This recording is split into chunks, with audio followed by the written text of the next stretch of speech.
namin isinusurrender ang lahat ng bagay, ang oras na ito, Panginoon, sa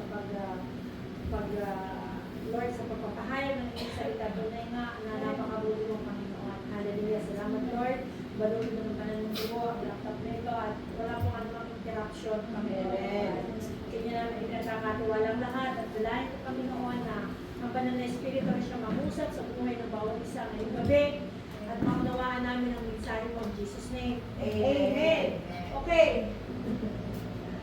Masyado ng delay, kaya hindi na tayo magpapahaba pa ng introduction. Ating po pag-aaralan ngayon ay matatagpuan sa 1 King, 2 King actually, sorry, mali at first. 2 King 5 verse 1 to 19. At siguro naman ay familiar kayo, amen? Amen. Familiar tayo patungkol sa ating pag-aaralan ngayong gabi. At ang pamagat po ng ating pag-aaralan, lesson from the healing of Naaman. Ano kaya yung lesson na makukuha natin sa kagalingan ni Naaman? Kung atin pong tatanungin, sino nga ba si Naaman?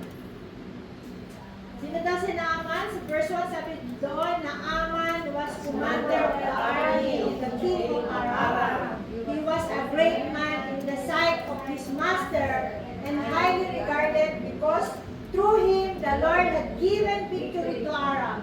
He was a valiant soldier but he had leprosy. Di ba merong leprosy si Naaman? As ko lang, ang yung Aram from Syria ba? Is, May natin kasi wala na tayong oras. May nagtanong. King of Aram, Syria. So, mapapansin po natin dito sino siya. Siya daw po si Naaman. Siya po ay may katungkulan. May katungkulan po si Naaman, di po ba? Siya ay commander. Parang dito yung major, siguro. Major ng army, yung mga IDF, Pero hindi po siya Israelita. Siya po ay Syrian. So, siya ay Gentiles. At meron po tayong matututunan dito, hindi lamang kay Naaman, kundi sa atin din ang mga caregiver. Nabasa niyo na ba ito? Okay naman po yun.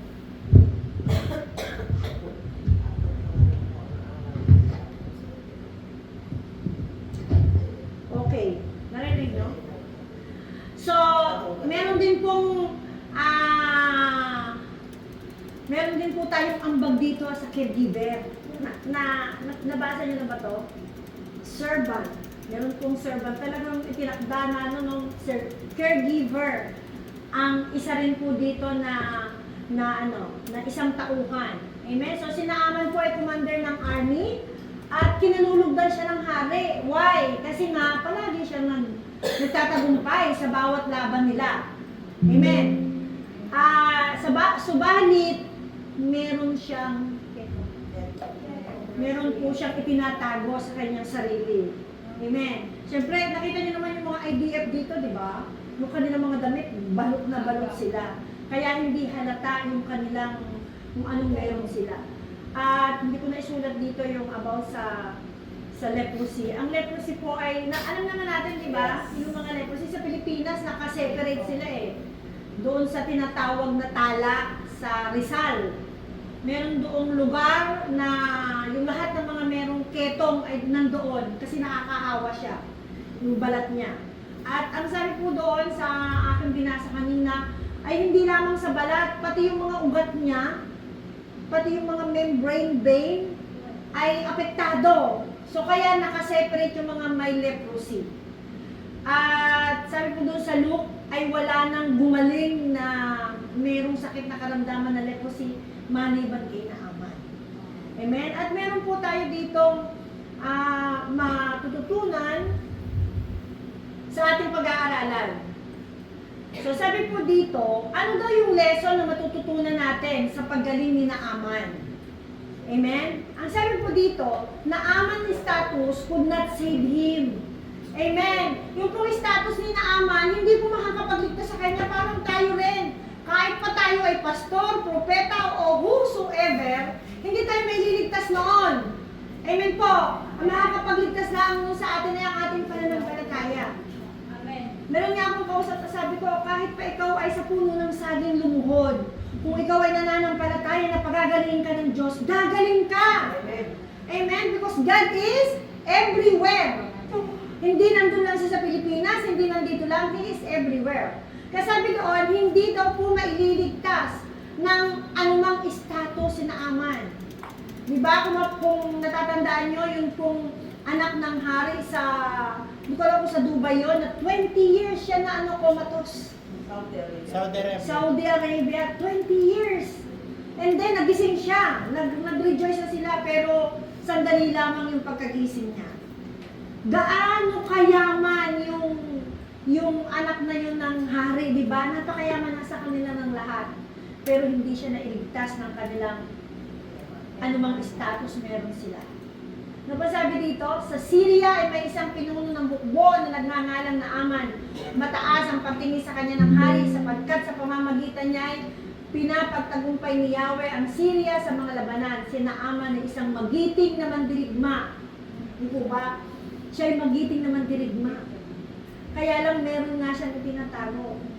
Amen? Parang tayo din, meron din naman tayo mga itinatago sa sarili natin. Hindi naman natin po pwedeng lahat ay ilantad. Amen? Kahit pa best friend natin sila, mayroong mga times na kailangan natin itago. May itinatago tayo. Amen? Na kung minsan na yun ang nagiging cause ng ating anxiety, ng ating depression. Kasi kung minsan, hindi tayo makapagtiwala sa kapwa natin. Amin po ba? Di ba? Kaya kung tayo may nakikita mga kapatid natin na kung minsan ay lagi nakasimangot, wala sa mood, kung magsalita ay palagi nilang galit, unawain natin sila.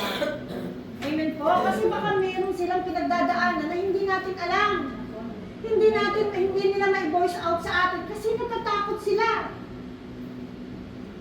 Amen? Kaya nga ang sabi sa Bible, mag-unawaan tayo, magmahalan tayo, di ba? Magpanalinanan tayo. Amen? Kaya kung may makita, maramdaman natin, kaya laging sinasabi doon na hingin natin ang espiritu ng discernment para ma-discern natin. Minsan sabi ni Sister Jenna, hindi ako magsisimba. Pero, pinundit po ako ng Lord. At tinawagan ko siya, sabi niya, bakit mo nga alam mo na hindi ako magsisimba? Sabi niya, kasi may pinagdadaanan siya. Kumbaga parang ayaw niya magsimba kasi may pinagdadaanan siya. Amen? May meron tayo mga pinagdadaanan na hindi natin pwedeng sabihin. Nakikita natin na masaya tayo, masaya yung kapatid natin, but deep inside, mayroong tinatago. Kagaya ni Naaman, imagine mo, sabi niya doon, magitik naman dirigma. Ano ibig sabihin noon? Parang si David lamang, di ba? Palaging panalo sa labanan. Kaya lang deep inside, hindi siya pwedeng maghubad ng kanyang uniform. Dahil lalabas yung itinatago niya. Kaya nga sabi doon, hindi daw po mailigtas tayo na kung anong tayo. Sabi doon, no matter how powerful, wealthy, or a successful a person is, they are not immune to suffering. Totoo, di ba? Kahit na ka-successful ang isang tao, ka-powerful, kayaman, di ba? Merong isang pinakamayaman sa Saudi Arabia din, ang sabi doon meron po siyang cancer. At ang sabi niya doon, bibilhin niya ang lahat ng bagay para lang siya gumaling. Imaginin mo yun, bibilhin niya ang kanyang kagalingan. Pero hindi naman niya mabibili yun dahil ang Panginoong Jesus, dahil wala silang paniwala sa Panginoon. Hindi nila alam na libre yun. Ang pananampalataya ay libre dahil binayaran na ng Panginoon. Amen? Sila, dahil hindi nila nauunawaan, bibilihin pa nila para lang sila gumaling. Pagkatapos merong mga tao na kapag nagka-problema, gusto nang kitilin yung buhay. Samantalang yung mga may talent na ang buhay, ang gusto dugsungan pa yung kanilang buhay, kung kinakailangan bilihin yung buhay, bibilihin. Amen? Kaya pinagpala tayo na nakakilala tayo sa Panginoon. Kaya nga ang sabi sa Bible ay hindi tayo ang pumili sa Kanya. Siya ang pumili sa atin. Amen? Before the foundation of the world, pinili na tayo ng Panginoon. Kaya ipagpasalamat natin sa Panginoon yun, na tayo ay pinili ng Panginoon. Hindi ko man tayo pinapanganak, itinakda na ang kaligtasan natin. Kung ating babasahin ang Bible from Genesis, makikita natin doon, pinrefer na ng Lord.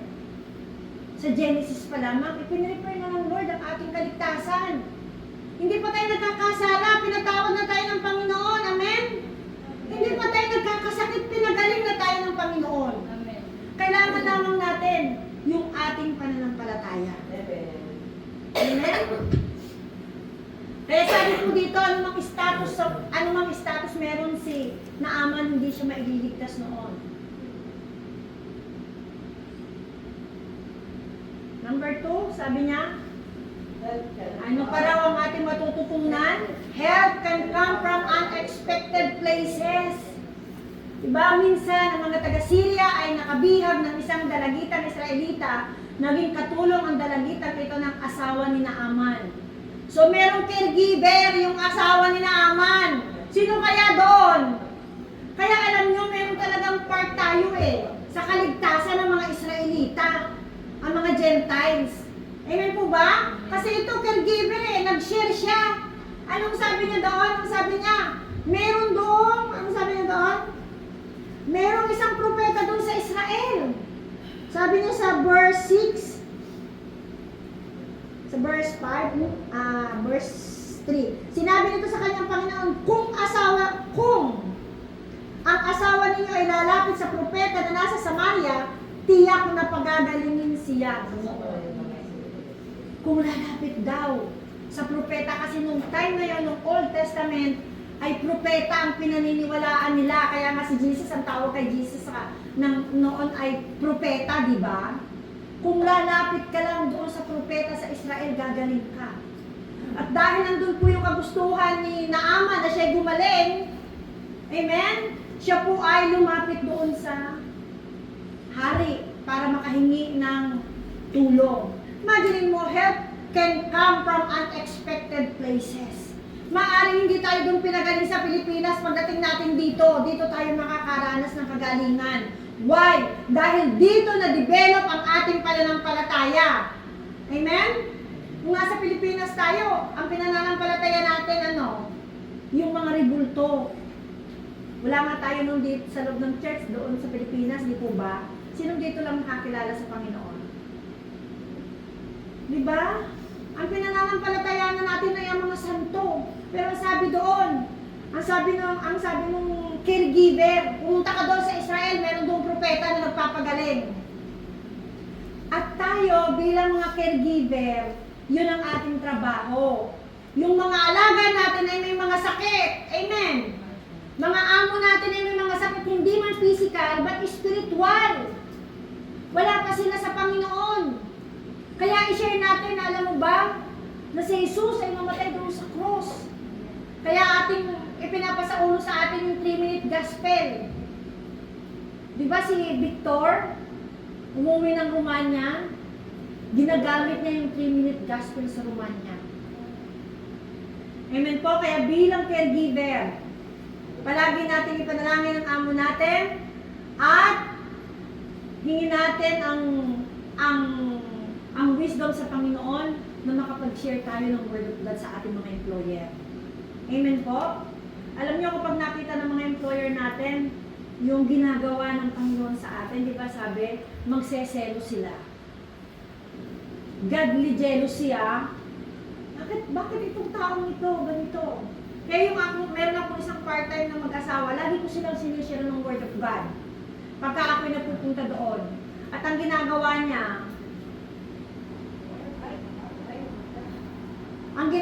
po niya, pagka nag-share ako ng Word of God, Ate Mabel, pinatay ko na yan kanina pa. Patay yan. Okay. Ang ginagawa po nung amo ko, nagsusulat siya kung ano yung mga Bible verse na sinasabi ko sa kanya. At unti-unti ay nauunawaan po niya ang gospel. Amen? Kaya huwag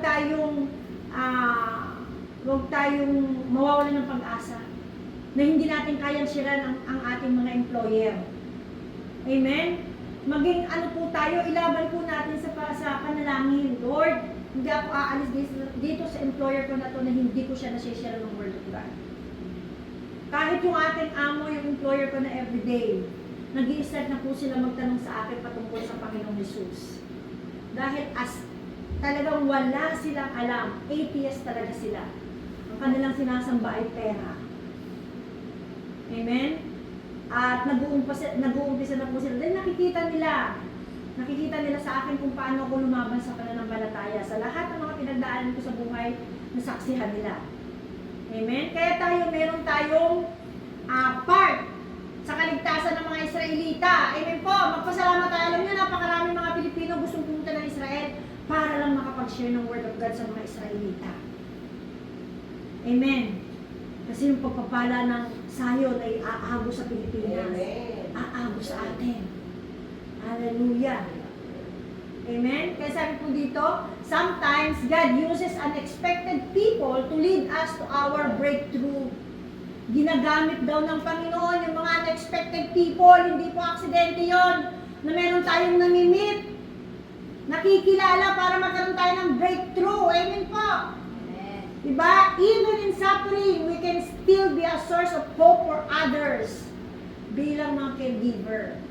Amen? Maging source daw po tayo ng pag-asa para sa iba. Kagaya nga yung sinabi ko, kung minsan, meron tayong mga kapatid na parang wala sa mood.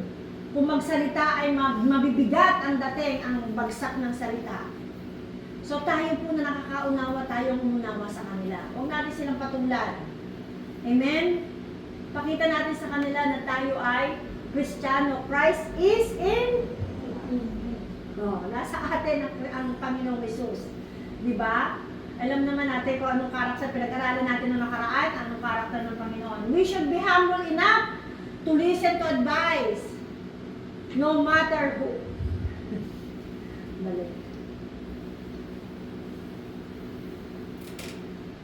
Yan. We should be humble enough to listen to advice no matter who it comes from. Kung minsan, ayaw natin tumanggap ng pangaral. Kasi parang iniisip natin, oh, mas mataas ako sa kanya, mas may alam ako sa kanya. Oh, ganito naman siya, di ba? Aminin man natin o hindi, dahil ako minsan nakakaranas din ako ng ganon. Pagka kinukurek ako, hindi ako nagsasalita, pero deep inside my heart, ayaw ko tanggapin. Di ba? Pero sabi nga doon, we should be humble enough. Amen? Napakinggan natin yung mga advice. Kahit sino pa yung nag-ano sa atin. Kahit pa yung maliit na bata ang mag-advise sa atin. Amen? Lagi natin sabihin, Lord, ikaw ito na nag-a-advise sa akin. Ginagamit mo lamang itong bata na ito para ma-realize po na mali ang aking ginagawa. Diba? Ginamit ng Lord. Sinong ginamit ng Lord? Si Balaam, diba? Yung donkey. Ayaw mong sumunod pagsalitain ko nga yung donkey. Gusto ba natin yon? Magsasalita yung upuan, hoy, tayo ka dyan. Ipag-pray mo yung katabi mo. Kasi nangangailangan siya ng prayer. Pag wala kang discernment, amen, hindi mo madi-discern. Kaya dapat hingin natin sa Panginoon yung espiritu ng discernment. Napaka-importante po noon. Espiritu ng discernment. Amen?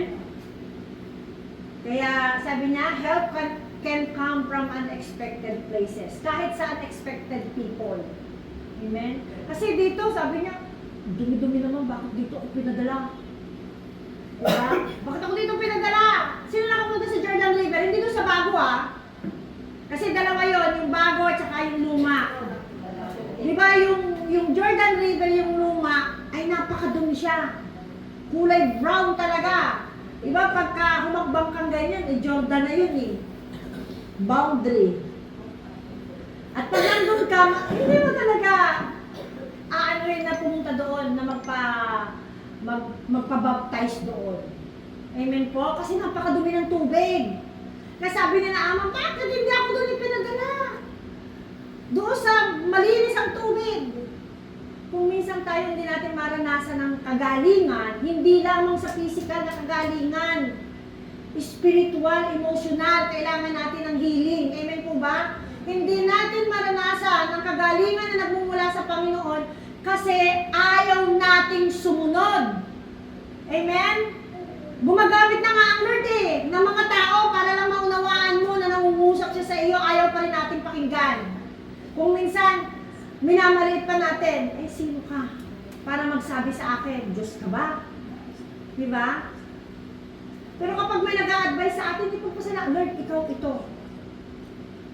Ikaw ito, alam niyo kahapon, namalengke ako dahil birthday ni Bless. Nagmamadali ako dahil masyado ako nape-pressure kay Karen. Mami, 6 o'clock, you must be here, sabi niya. Paano 6 o'clock? Alas 3 ako natapos sa trabaho, pagkatas kung kailan ako nagmamadali, saka naman walang bus. Tapos ang traffic, gusto ko nang umiyak. Ngayon, nung namalengke na ako, yung pera ko kasi tinanggal ko doon sa wallet ko. Para sabi ko, madali ko na lang kukuhanin. Ang problema, nung time na magbabayad na ako, wala na yung pera ko. Habang nakasakay ako sa bus, Lord, sabi ko, Lord, ang hirap magtrabaho. Gusto kong umiyak. Kasi yung stress, di ba? Tapos yung nawala pa yung pera mo. Tapos na makababa na ako, sabi ko, Lord, pagpalain mo po kung sino man ang nakapulot ng pera ko na yon dahil for sure nangangailangan siya. Amen? Nangangailangan dahil siguro hindi ko marinig ang boses ng Lord, hindi ko ma-discern kung sino yung nangangailangan, kaya gano'n na lang ang ginawa ng Panginoon. Dahil lahat ng bagay na nangyayari po sa atin ay merong reason ng Panginoon. Masama man ito, mabuti man ito, merong kadahilanan kung bakit nangyayari sa atin ang lahat ng yun. But the good thing is, iniingatan tayo ng Panginoon. Amen? Upang hindi tayo mapahamak. Mawalan man tayo, alam natin na ibabalik yun. Amen? Kaya huwag tayong sa lahat na nangyayari sa atin, good or bad, ipagpasalamat natin sa Panginoon. Kasi sabi nga, help can come from unexpected places. Help can come from unexpected people. Diba? Kung minsan, humihingi tayo ng tulong sa Lord, nagpapadala na ang Lord ng tulong, ayaw pa natin tanggapin. Kasi ang gusto natin, ang Lord mismo ang humarap sa atin. Amen? Amen. Diba, natatandaan nyo ba yung merong humihingi ng tulong may baha? It's only a story, ha? Kwento lang. Na nagpadala na ng mayroong helicopter, kung ano-anong klaseng tulong. Pero sabi niya, hindi, gusto ko si Lord ang magliligtas sa akin. Ando siya sa bubungan ng bahay. Bumabagyo, lubog na yung bahay sa baha. Ayaw niya pa rin sa mga tulong na pinadala. Dahil ang gusto niya mismo ang Lord na makita niya na siya binubuhat. Amen? Kaya sabi doon, help can come from unexpected places or people. Kaya pag may tumutulong sa atin, magpasalamat tayo. Amen po ba? Dahil yun ay galing sa Panginoon. Lagi natin tatandaan kasi nananalangin tayo eh. Amen? Kung may dumating sa atin mga pagpapala, magpasalamat tayo. Kung may dumating sa atin ng mga negative, magpasalamat pa rin tayo. Kasi merong gustong iparating ang Panginoon sa atin. Amen? Kung minsan merong mga bagay na nangyayari sa atin na ayaw natin. Pero yun ay kaparaanan ng Panginoon. Maaaring tayo dinidisiplina ng Panginoon. Maaaring tayo hinuhubog ng Panginoon. Di po ba? Kasi matigas ang ulo natin. Whether we accept it or not, matigas ang ulo natin. Kalimitan, disobedience ang ginagawa natin, hindi obedience. Amen po. Kapag kasi sinabi, kinukumbit tayo ng Holy Spirit, nakikipagmatigas, kasi nararanasan ko sa oras ng prayer, antok ako pero ginigising ako. Stand up and pray. Sabi ko, mayan, tutulog ako. Diba? Hindi naman ang tinitinan ng Lord yung mahaba mong panalangin eh. Ang tinitinan ng Lord, kaya mo ba tumayo in the middle of the night? Para ikaw ay manalangin kasi mangungusap ako sa iyo. Meron akong gustong iparating sa iyo. Tumayo ka. Alam niyo ang Lord nangungusap kung madaling araw. Amen po. Sino nakaranas? Amen. Di ba, Kuya Edison? Ang Lord ay nangungusap sa madaling araw. Sa panahon na tayo tahimik na tahimik. Tahimik ang kapaligiran. Kasi kapag maingay, hindi natin maririnig ang tinig ng Panginoon. Ano ko yan? Yung gusto mong matulog pero ginigising ka ng Lord. Yes. Ginigising tayo ng Panginoon. May nais iparating sa atin. Kaya lang, tayo, matitigas ang ulo natin. Kumbaga parang iniisip natin, naiihilang naman ako. Pero may nais iparating ang Panginoon. Di ba sa Old Testament, hindi ko matandaan kung saan book yun, ang sabi doon, ang Lord ay nag-iikot sa madaling araw. Sino nakabasa? I think Numbers. No. Hindi ko matandaan kung saan. Basta dito sa bukana ng Old Testament. Na ang sabi doon, I don't know kung Exodus o Numbers, ang sabi doon ay, ang Lord ay nag-iikot sa madaling araw. Kaya maging aware tayo pagka tayo nagising, hindi dahil naiihi tayo. Ginigising tayo ng Panginoon, maaaring ang Panginoon nangungusap. Alam nyo, bago nangyari yung COVID, kinumbik ako ng Lord na every morning, 4 o'clock, nandito po ako sa loob ng church. Hindi ko alam na mangyayari yun, na magkakaroon ng COVID. Bago pa nangyari yung 2018, doon po sa Wailing Wall, ay meron po akong na-receive na word na ipag-pray ang medicine. Hindi ko alam kung bakit. Talagang kitang-kita ko yung sign ng medicine na merong ahas. Na ipag-pray ko yun. Hindi ko alam na darating ang time ng COVID na maraming mamamatay. Darating ang time tayo ay tuturukan nung anti-COVID na yan. Hindi natin alam kung ano yun. Amen po? At every morning nandito po ako from 4 o'clock ng madaling araw. Sa Hatigba pa ako dati nakatira. Nagbibisikleta ako papunta rito. Nagpe-pray ako dito mag-isa. 4 to 6 o'clock in the morning. Mag-isa lang po ako pumupunta rito. Hindi ko alam na mangyayari yung ganon. At nung nangyari ang COVID, halos magsara ang church natin. Dahil nagkaroon ng mga problema. Grabe po, kung hindi siguro ako na i-prepare ng Panginoon bago nangyari yung mga problema na yun. Wala na ako ngayon. Nandun na ako sa mundo. Baka kabi-kabila na ang boyfriend ko. Di ba? Sa dami ng pinagdaan ng tunong time na yun. But God prepared me bago nangyari ang lahat ng bagay. Amen? Kaya kapag tayo ay huwag tayo matulog. Pag ginising tayo, sing, stand up, pray. Mga kapatid, malapit na. Ang huling nandito na tayo sa huling kapanahonan. Nakikita na natin ang mga pagbabago. Amen po, nakikita na natin ang mga sinyales. We are living in the last of the last days. Dapat nakaredy tayo.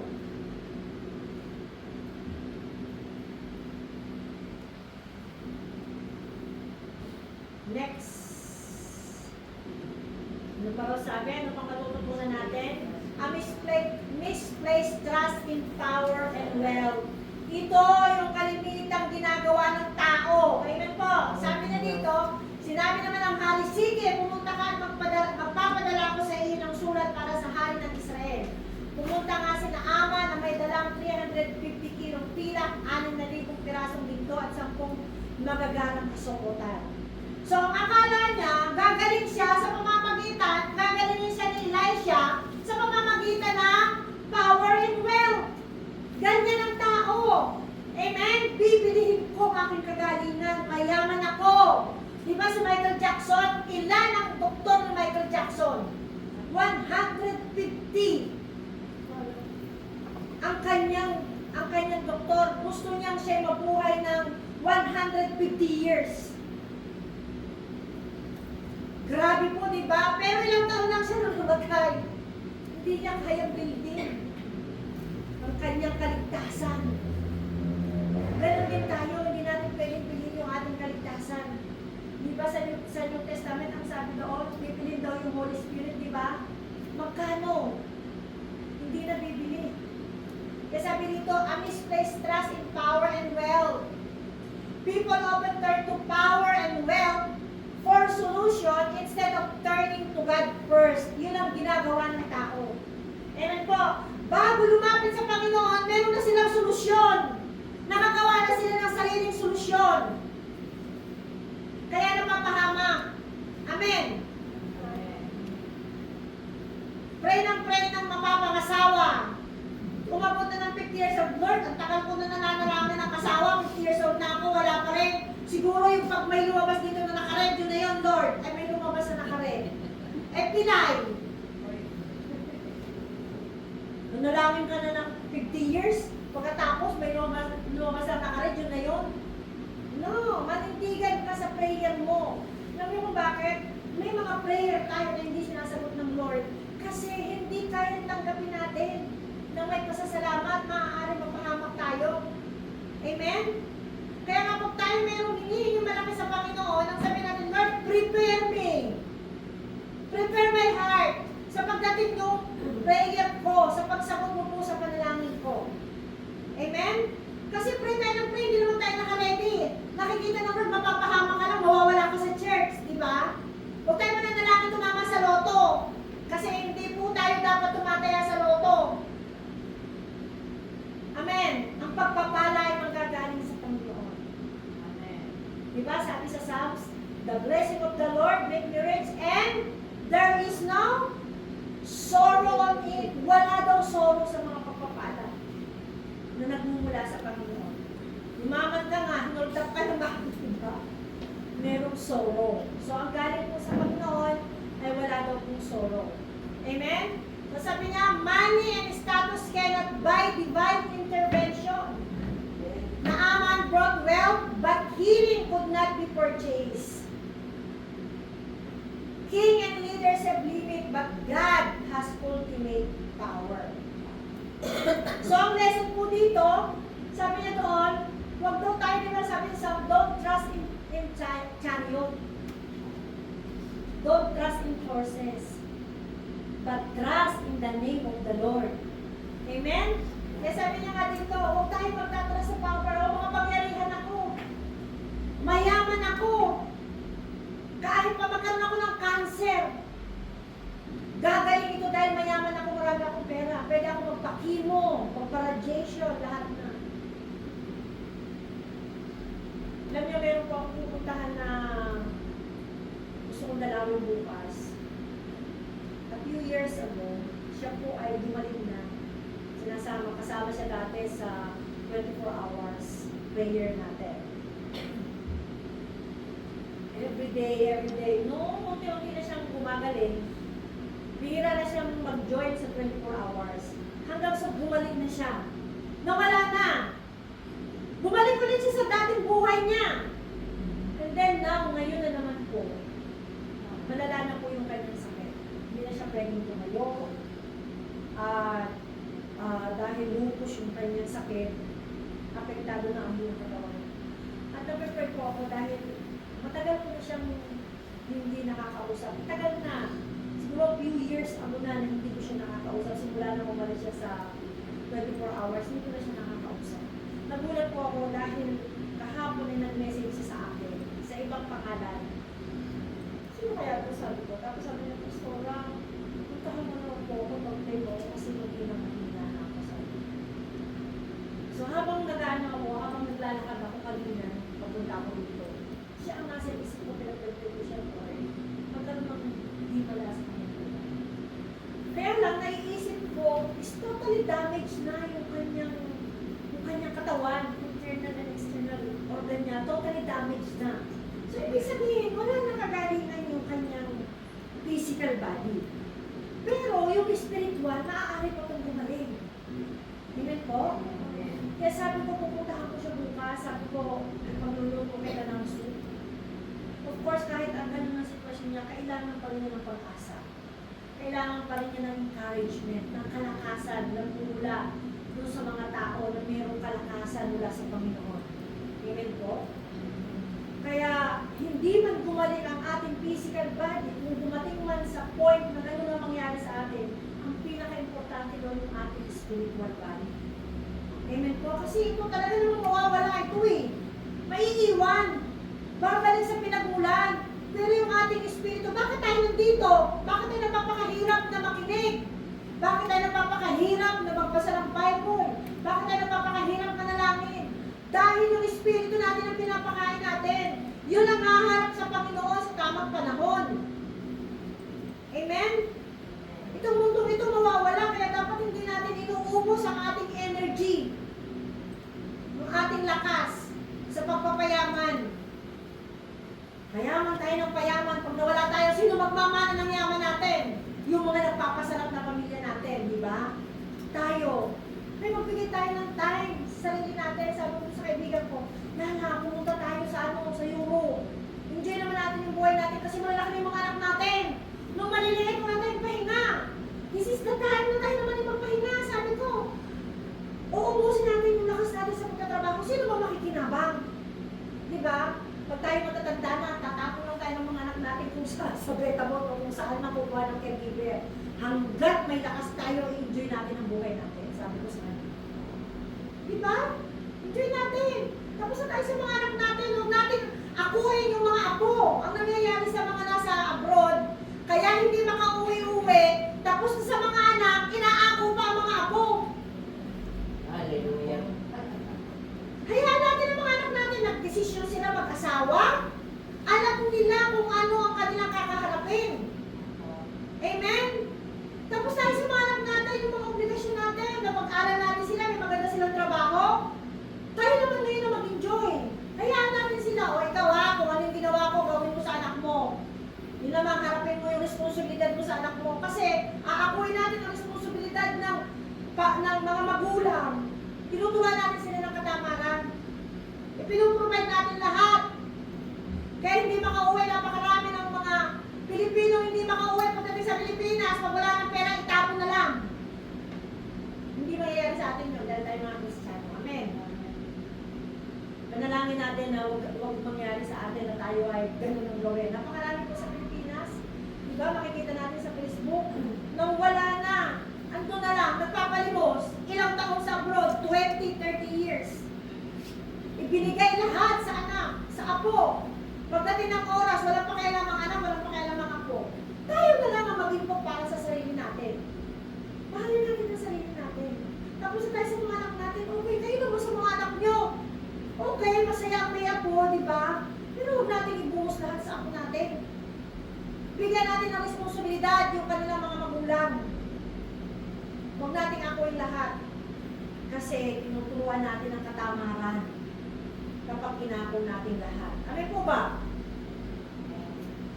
Sabi niya dito, God's way are different from our expectation. Ito na, sinaaman. Sabi ni Elisha sa kanya, pumunta ka sa ilog Jordan, lumubog ka ng 7 beses at magbabalik sa dati ang iyong katawan, gagaling ang iyong peto. Sabi ni Naaman, sumunod ba kagad si Naaman? Diba sabi ni Naaman, ba naman yan, nagmurmur. Bakit kaya 7? Kaya itong ating pag-aaralan ay 7, itong pinag-aaralan natin ay 7 points din.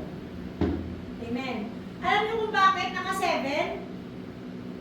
Alam po ni Naaman na sa una, pangalawa, pangatlo, pang-apat, pang-lima, pang-anim ay hindi siya mananampalataya. Amen? Ano yung unang ginawa ni Naaman? Instead na magsabi siyang, praise the Lord, magaling na ako. Ano yung unang ginawa niya? Bakit ako dito pinadala? Diba? Bakit dito sa maruming ilog ako maglulublog? Ako ay sikat. Diba? Ako'y mayaman. Ako'y major. Ako'y general ng army. Bakit dito? Ano po yung nasa puso niya? Murmuring. Murmur ng murmur. Reklamo na reklamo. Pangalawa, sa pangalawang lubog, ano? May pride. Diba?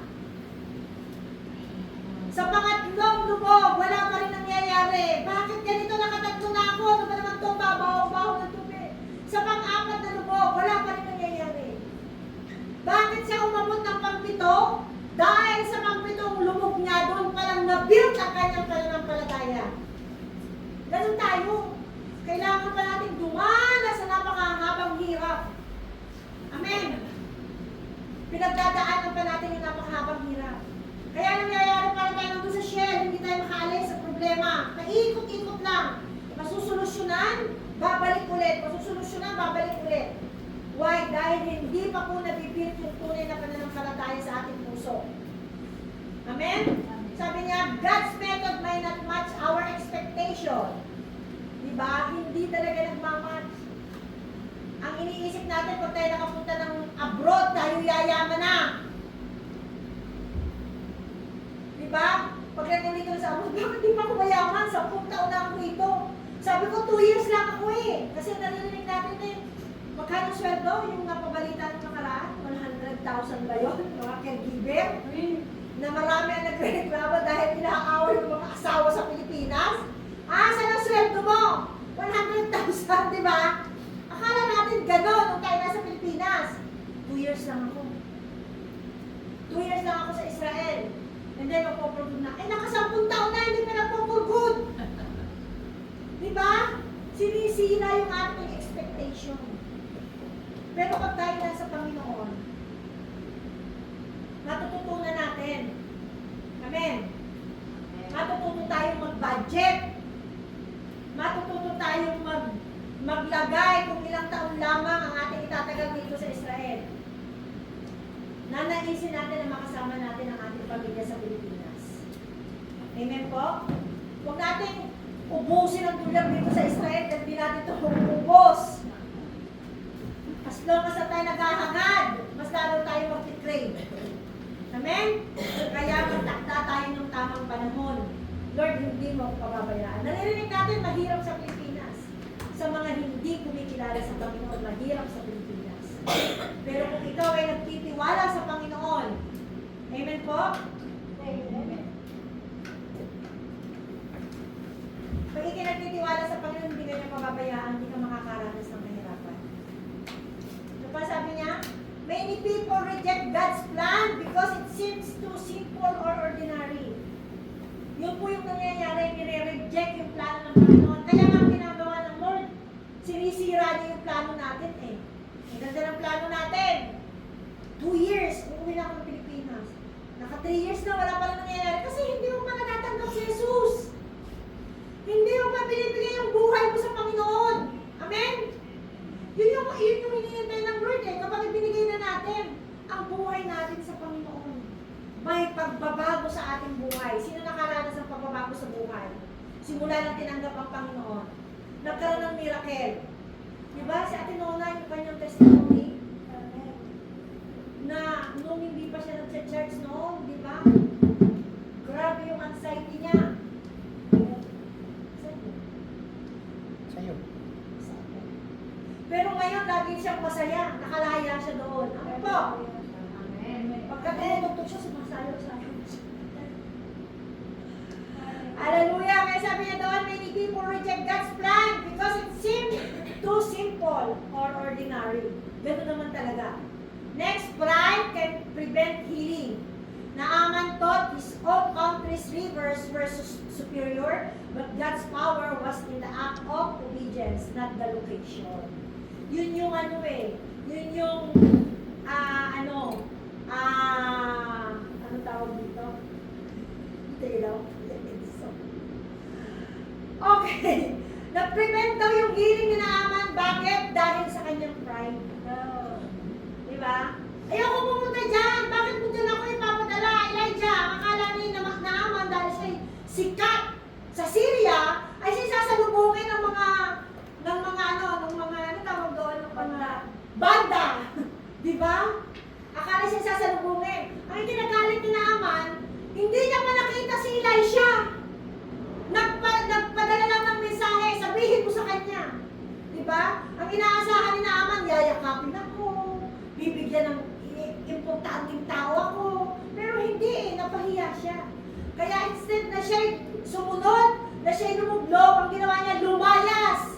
Tinalikuran, yung sabi lumublog ka. Kaya ang sabi ng kanyang tauhan, hindi ba kahit anong gawin mo? Para lang gumaling ka, kahit anong sabihin niya, para lang gumaling ka, gagawin mo, di ba? May na-experience kami na Ate Mabel na pinuntahan namin para magkaroon ng deliverance.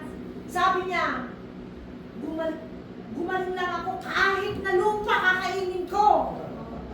Grabe yung naranasan namin, di ba Ate Mabel? Meron kami pinuntahan doon na ilang linggo kami nagkaroon ng deliverance. Sobra talaga naranasan kong pagod doon. Ang problema nung gumaling na, wala na. Grabe! Talagang grabe yung naranasan namin doon. Diba? Nire-reject yung plano ng Panginoon sa kanyang buhay. Sabi niya nga at yung pride. Dahil sabi niya, hindi naman ako Kristiyano eh. Buddhist ako. Eh, ang Lord na magpagaling sa inyo eh. Yung mga pangako mo, balik mo sa Panginoon.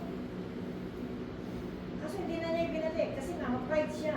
Pinaninindigan niya na siya ay Buddhist. Okay, obedience bring healing. Ito na, di ba? Ano po nangyari kay Naaman nung siya sumunod? Di ba? Unang lublob, 2, 3, 4, 5, 6. Sa pang-anim, unti-unti na siya nagkakaroon ng pananampalataya. Yes, magaling na ako. Di ba? Nagdi-declare na siya, magaling na ako. Sa pang-7, totally healed na siya. Imagine mo yun. Di Diba? So ano mo nakita natin doon? Merong process na ginawa ang Panginoon. Hindi lamang on the spot na nakaranas siya ng kagalingan, naranasan niya talaga ang kabutihan ng Panginoon. Amen? Siguro sa unang lublob niya, ang baho naman, may mga lumot-lumot pa lumalabas sa kanya, di ba? Hanggang sa unti-unti na develop ang kanyang pananampalataya. Kaya sabi doon, obedience even when it seems foolish, lead to miracle. Amen. Diba yung obedience na Naaman na lumublob? Bakit kailangan ko pa lumublob? Pwede naman ako gumaling na sabi niya, magaling ka na. Diba ganun na nangyayari? Merong mga declaration, gumagaling. Yun ang gusto mangyari ni Naaman, pero hindi, may pinagawa sa kanya. Why? Para mabasag yung kanyang pride.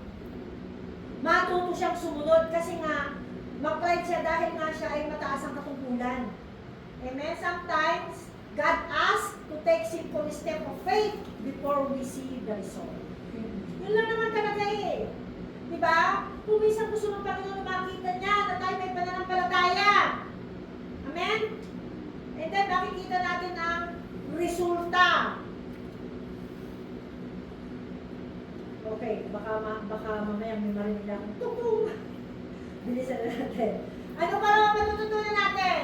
Grace God's for everyone. So, yun daw pong grasya ay para sa bawat isa. Di ba sabi sa Lucas 4:27, at maraming kitongin sa Israel ng panahon ni Eliseo na propeta, at sino man sa kanila hindi nilinis, kundi si Naaman lamang. Bakit kaya? Bakit walang napili dito sa Israel na pagalingin ng Panginoon noong time na yun? Kasi nakita natin ang mga Israelita, matitigas ang ulo, murmuring, walang pananampalataya. Amen? Si Naaman, Gentiles. Sa kanya nag-miracle ang Panginoon. Amen? Gusto ba natin ang kagalingan? Gusto ba natin makaranas ng miracle? Sabi niya, God's grace is not limited by nationality. Kaya huwag natin isipin na tayo lang ang maligtas. May mga India, mga Nepal, diba? Kailangan din nila ng kaligtasan. Alam niyo, minsan kung naglalakad ako, iniisip ko yung mga Chinese. Ba't lalo kung mamatay itong mga to? Hindi sila kumikilala sa iyo. Diba? Pero ang Lord ay merong kaparaanan. Diba? His grace is not limited. Even sa panaginip, nagpapakita ang Panginoon sa kanila. Amen po? Sabi niya, limited by nationality, race, or its status. Anyone who believe and obey can experience His power. Sa sino man daw na sumusunod at nananampalataya, may experience ang power ng Panginoon. Kaya, kung iisipin natin, paano kaya sa Lord, paano sila pagkamatay? May kaparaan ng Panginoon. As long as na may nananalangin para sa kanilang kaligtasan. Amen. Nag-spend ba tayo ng time para panalangin natin ang ating mga employer, mga kaibigan natin, mga na-encounter natin dyan sa labas. Mag-spend po tayo, mag-release tayo ng prayers sa kanila. Dahil alam nyo, tayo ang aani, hindi man tayo yung mga anak natin ang aani. Amen. Ibabalik ng Panginoon ang pagpapala sa ating pamilya. Healing and salvation are not about who we are, but about who God is. Di po ba? Ang healing, ang kagalingan at kaligtasan ay hindi kung sino tayo. Kung hindi, sino ang Panginoon. Amen? Sa Kanya nanggagaling ang kagalingan. Kasi sinasabi dito healing and salvation. Gumaling na tayo nung tinanggap natin si Jesus. Amen po. Nung tinanggap natin si Jesus, nagkaroon tayo ng salvation, nagkaroon ng kagalingan ng ating espiritu. Yun ang sinasabi doon na healing and salvation. Last, gratitude leads to transformation. Totoo ba to? Amen. Gratitude leads to transformation, di ba? Yung pasasalamat natin sa Panginoon, maging mapagpasalamat tayo whatever circumstances is, anuman ang sitwasyon natin ngayon, anuman ang pinagdadaanan natin, bad or good, maging mapagpasalamat tayo sa Panginoon. Amen. Amen? Kung ikaw man ay na-aksidente, Lord, salamat. Dahil meron kang plano, bakit nangyari sa akin ito? Huwag natin sisihin ang Lord. Lord, bakit ako na-aksidente? Bakit dito? Bakit ganyan? Di po ba? Alam niyo, nung nasunugan, iniisip kung bakit nangyari yun samantalang pinagpe-pray ko naman yung bahay namin. Dahil kong pinukuman yung mga angel na mag-ingat, magbantay sa aming bahay 24 hours. At nung naubos lahat, di ba, wala namang natira. Unti-unti nagkaroon ng healing ng aking mga anak sa pagkawala ng kanilang tatay. Why? Nawala yung lahat ng alaala, even yung mga picture, yung mga damit, lahat nawala. At doon nagsimula ang healing nila emotionally. Dahil kung hindi siguro nangyari hanggang ngayon ay bounded pa rin sila. Dumating nga doon sa point na ganito, ano ba ba, patay ka na, hanggang pinapahirapan ko mga anak mo. Sabi ko sa kanila. Diba? Pero nagkaroon ng kagalingan dahil lahat nawala. Hindi ko naman pwedeng itapon yun. Ayaw nila. Ayaw nilang bitawan yung mga alaala ng tatay nila. Nandun, napakarami ng mga damit, o lahat ng mga gamit ni Jimmy ay nandoon. Nung nasunod yung bahay namin, wala silang choice. Kailangan nila kapalahan. Diba? At doon nakita yung pananampalataya. Kaya merong purpose ng Panginoon sa bawat circumstances na pinagdadaanan natin. Kasi sabi dito, gratitude leads transformation. Amen? Siya po yung nag-lead ng transformation. Meron ba tayo nakikita sa ating sarili na pagbabago? Natatransform ba tayo? Natatransform tayo kapag tayo ay naging bukang bibigyan natin ng pasasalamat sa Panginoon. Amen. Amen. Pero baka naman mamaya, puro na lang tayo murmura. Meron akong nakausap na isang kapatid natin na dati active na active, ngayon hindi na nag-church. Sabi niya, ano naman klaseng buhay to? Eh, pinili mo yung buhay na yan. Sabi ko sa kanya, ikaw ang pumili ng buhay na yan. Tinanggal ka na ng Lord dyan. Dinala ka na ng Lord doon sa mas mabuting pastulan. Ayaw mo. Balik ka pa rin ng balik dyan. Kaya huwag mo sisihin, huwag mong sabihin ano ba naman klaseng buhay to. Ipagpasalamat mo yung buhay mo ngayon. Kaya tayo yung pumipili ng buhay natin, di ba? Tayo ang pumipili ng pagpapala. Pagpapala, malangyang buhay, hindi naman yung kalangyaan, kundi yung malayang buhay. Amin po? Ang kabutihan nito, kapag tayo mapagpasalamat sa Panginoon, ano man ang mangyari sa atin, meron tayong kapayapaan, meron tayong joy. Amen? Hindi yung tayo ay lagi nang nagmumurmur.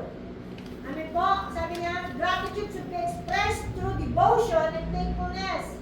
A real relationship with God is more important than just receiving blessing. Totoo po yun. Magkaroon tayo ng tunay na relasyon sa Panginoon. At higit pa raw yun sa mga pagpapalang ating natatanggap. Totoo naman eh. Kasi kapag maganda ang relasyon natin sa Panginoon, di ba? Nai-open natin lahat sa Kanya. Naglalambing tayo sa Kanya, di ba? Pag may nakita tayo magandang bagay, Lord, gusto ko yun, pero kayo po provide kayo sa akin. Hindi ako gagastos. Hindi ako mangungutang. Lord, kaya mo po provide ang lahat ng bagay. Amen? Amen. Diba? Kaya sabi niya, a real relationship with God is more important than just receiving blessing. At nandito na po tayo sa conclusion. Conclusion, key to take away from Naaman's story. O, basahin niyo. Nakikita niyo ba? Hindi. Okay, yun. Ano daw ang take away natin? Sabi niya, ang take away, no amount of power, wealth, or status can save us from life's trouble. Totoo, di ba? God often uses unexpected people to guide us to Him. Kaya kapag may dumarating na yung unexpected tao sa inyo, huwag niyo sabihin, ito mamumutang na naman. Huwag niyo sabihin ganun. Ano yung galit-galit ninyo? Lord, salamat dahil ang dala nito ay pagpapala sa akin. Amen. Next, ano daw? Trust in God, not in human power or wealth. God's method may not match our expectation, but they work. Obedience brings healing, while pride can block blessing. God's grace is available to all regardless of background. A true encounter with God leads to transformation and gratitude. Greed and dishonesty have serious consequences. Diba? Greed. Sabi niya doon, greed. And dishonesty have serious consequences. Naaman's story is ultimately a story of redemption and grace. It shows that when we humble ourselves, trust God, and obey His word, we can experience His power. Amen. Amen. Ganda. Amen? So magkakaroon daw po ng transformation, hindi lamang healing ang makukuha natin. Amen? Overhaul po sa kotse nga, di ba? Talagang lilinisin po tayo. Amen? So meron po ba tayong natutunan? Reformat lang. Pastor, reformat naman pa. Nare-reforma tayo. Sige po, tayo ay mag-communion na.